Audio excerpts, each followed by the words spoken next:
Hello বন্ধুরা, সুপর্ণার হেসেলে সবাইকে স্বাগত।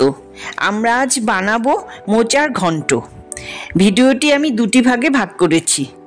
আজকের প্রথম ভাগের ভিডিওতে আমরা দেখে নেব কিভাবে মোচার ঘন্টের জন্য মোচা কেটে রেডি করতে হয়। ভিডিওটিতে তোমরা যেভাবে দেখতে পাচ্ছ সেভাবে আমরা মোচার ফুলগুলোকে খোলার থেকে ছাড়িয়ে নিচ্ছি।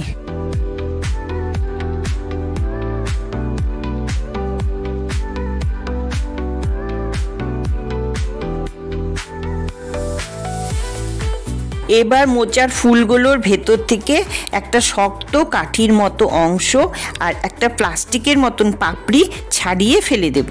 এই অংশগুলো দিয়ে যদি রান্না করা হয় তবে তা সহজে হজম হতে চায় না আর পেট ব্যথাও করে। এইভাবে বাকি ফুলগুলোও ছাড়িয়ে নেব।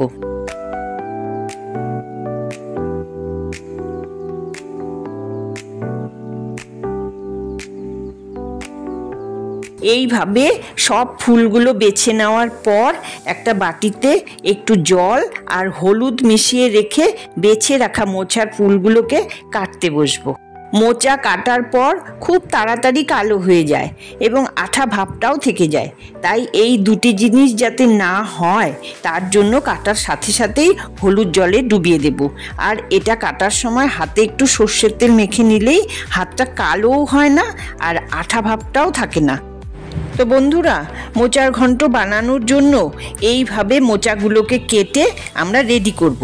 পরের ভিডিওটিতে আমরা মোচার ঘন্ট বানানোর পদ্ধতিটা দেখে নেব।